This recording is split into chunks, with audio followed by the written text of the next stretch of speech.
Perkenalkan, nama saya Irfan. Dalam video ini, saya akan menjelaskan sedikit mengenai pemadatan tanah atau soil compaction. Nah, pemadatan tanah. Jadi apa aja yang kita akan bahas pada materi kali ini?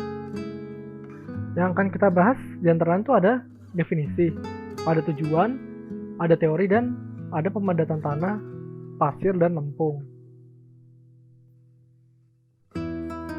Nah, apa sih pemadatan tanah itu? Pemadatan tanah atau soil compaction merupakan sebuah proses di mana partikel-partikel tanah tersusun secara lebih rapat dengan berkurangnya volume pori. Proses ini meliputi keluarnya udara dari pori tanpa perubahan signifikan terhadap kadar air di dalam tanah. Nah, apa tujuan utama dari pemadatan tanah? Nah, sebenarnya tujuannya tuh simple, meningkatkan sifat-sifat teknis tanah menjadi lebih baik. Nah, apa aja itu sih sebenarnya? Jadi sifat-sifat itu antara lain kompresibilitas. Jadi dengan melakukan pemadatan tanah, kita mengurangi kompresibilitas. Kita juga menaikkan kekuatan tanah, mengurangi potensi likuifaksi, mengkontrol shrinkage dan swelling, mengurangi permeabilitas, dan menaikkan daya tahan terhadap erosi. Tapi ada pengecualian. Swelling pada tanah lempung cenderung meningkat apabila density meningkat. Dan kekuatan tanah dapat berkurang secara signifikan bila upaya pemadatan tanah lempung semakin tinggi, atau bisa dibilang sebagai over compaction.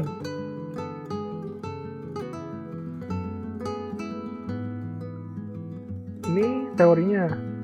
Proctor pada tahun 1933 menyatakan bahwa pemadatan tanah ditentukan oleh 4 hal. Yang pertama ada usaha atau energi, yang kedua ada tipe tanah, yang ketiga ada kadar air atau W, dan yang keempat ada berat jenis kering atau gamma dry.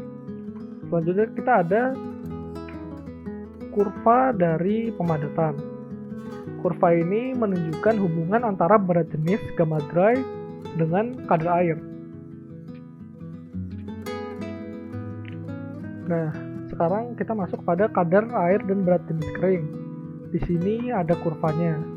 Jadi, derajat pemadatan tanah diukur dari berat isi keringnya atau gamma dry. Air yang ditambahkan ke massa tanah pada saat pemadatan akan berfungsi sebagai pelumas yang akan menggerakkan partikel tanah ke posisi yang lebih padat. Nah, di sini tuh ada rumus. Ini merupakan rumus seperti ini. Pada saat kadar air W sama dengan 0, maka berat jenis atau gamma akan sama dengan berat jenis kering. Selanjutnya, pada usaha pemadatan yang sama, pertambahan kadar air akan menyebabkan pertambahan berat jenis. Misalnya pada saat W sama dengan W1, maka gamma sama dengan gamma 2.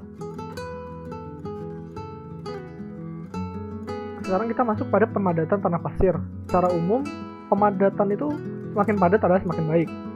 Kepadatan relatif adalah faktor utama yang mengkontrol kompresibilitas, kekuatan, potensi likuifaksi, dan modulus deformasi. Ini ada kurva pemadatan tanah pasir, di mana kepadatan yang lebih tinggi dapat diperoleh bila pasir adalah kering atau basah. Nah, kemudian kadar air pada umumnya tidak begitu penting, kecuali untuk pasir jenuh yang memikul beban dinamis, karena itu dapat menyebabkan likuifaksi.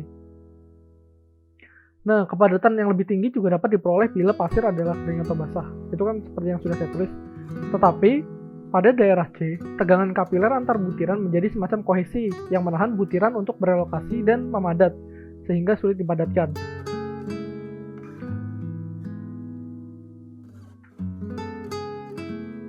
Selanjutnya kita masuk pada tipe tanah. Ini ada kurva tipe tanah.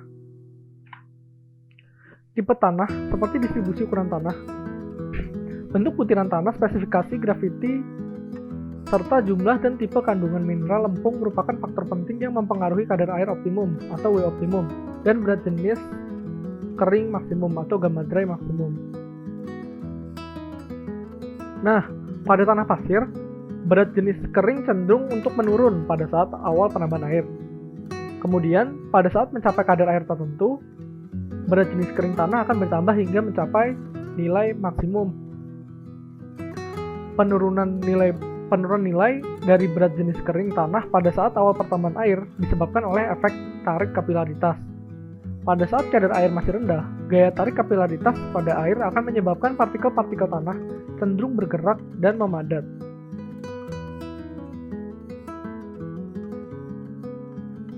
Selanjutnya, pemadatan tanah lempung. Nah, secara umum sifat-sifat mekanis dari tanah lempung yang dipadatkan bergantung pada cara pemadatan, energi, kadar air saat pemadatan, dan perubahan kadar air dan volume setelah pemadatan. Di sini ada kurvanya. Jadi pemadatan dengan kadar air lebih rendah dari kadar air optimum atau W optimum akan menghasilkan struktur tanah yang flocculated dan agregat. Sementara pemadatan dengan kadar air lebih besar dari kadar air optimum atau W optimum akan menghasilkan struktur tanah yang deflocculated dan dispersed. Sekarang kita masuk pada uji Proctor. Nah, jadi tes pemadatan tanah di laboratorium ditemukan oleh R.R. Proctor pada tahun 1933, dinamakan tes pemadatan Proctor.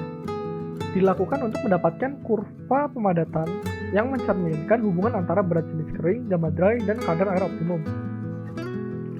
Nah, terdapat dua macam tes pemadatan tanah, yaitu Proctor standar dan Proctor termodifikasi. Nah, ini saya akan menjelaskan sedikit mengenai prosedur uji Proctor berdasarkan ASTM D698 untuk tes Proctor standar dan ASTM D1557 untuk tes Proctor modifikasi. Nah, yang pertama, pengambilan sampel tanah dari quarry. Untuk kedua tes Proctor, tanah yang diambil memiliki berat yang berbeda. Untuk tes Proctor standar, tanah yang diambil seberat kurang lebih 25 kg. Sementara untuk tes Proctor modifikasi, tanah diambil seberat kurang lebih 50 kg. Selanjutnya, sampel dimasukkan ke dalam karung dan dibawa ke laboratorium. Yang ketiga, setelah dibawa ke laboratorium, sampel dijemur di bawah sinar matahari hingga kering. Kemudian penyaringan sampel yang telah dikeringkan. Jadi sampel telah dikeringkan, kemudian disaring. Untuk tanah berbutir kasar menggunakan saringan nomor 10, sementara untuk tanah berbutir halus menggunakan saringan nomor 40. Nah, selanjutnya setelah disaring, sampel tanah dimasukkan ke dalam mold. Dibuat ada sebanyak 5 mold dengan kadar air yang bervariasi. Untuk tes Proctor standar digunakan mold berdiameter 4 inci dan sampel tanah dibagi menjadi 3 lapis. Sementara untuk tes Proctor modifikasi digunakan mold berdiameter 6 inci dan sampel tanah dibagi menjadi 5 lapis. Keenam, sampel di dalam mold kemudian ditumbuk dengan menggunakan hammer. Dilakukan sebanyak 25 pukulan per lapisan. Untuk tes Proctor standar digunakan hammer dengan berat kurang lebih 2,5 kg dan tinggi jatuh 12 inci. Sementara untuk tes Proctor modifikasi digunakan hammer dengan berat kurang lebih 5 kg dan tinggi jatuh 18 inci.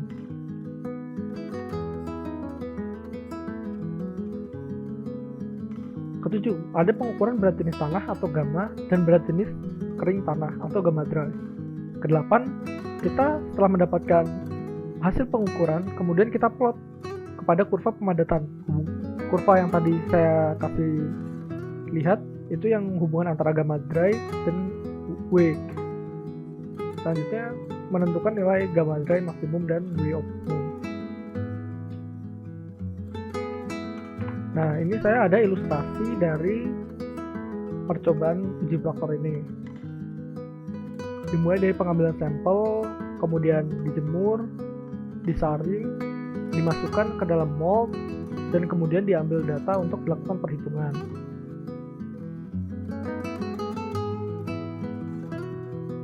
Nah, kemudian ada pemadatan tanah di lapangan. Ini menggunakan alat-alat konstruksi. Peralatan pemadatan di lapangan yang umum digunakan adalah ada smooth wheel roller, ada pneumatic rubber tire roller, ada six foot roller, dan ada vibratory roller. Smooth wheel roller. Jadi alat ini digunakan saat finishing pada pemadatan tanah pasir atau lempung. Smooth wheel roller dapat memberikan 100% coverage dengan kontak pressure sebesar 310 sampai 380 kN per meter persegi. Alat ini tidak cocok digunakan pada lapisan yang tebal. Kemudian ada pneumatic rubber tire roller. Nah, alat ini digunakan pada pemadatan tanah pasir maupun lempung. Pemadatan yang dilakukan dengan kombinasi tekanan dan pemijatan.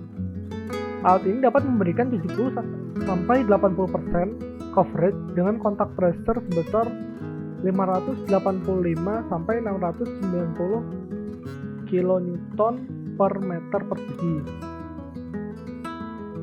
Selanjutnya ada 6-foot roller. Alat yang paling efektif pada pemadatan tanah lempung dibandingkan dua alat yang tadi. Alat ini mampu memberikan kontak pressure sebesar 1380 sampai dengan 6900 kN per meter persegi. Selanjutnya ada vibratory roller.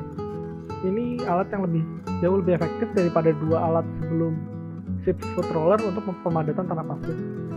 Terima kasih.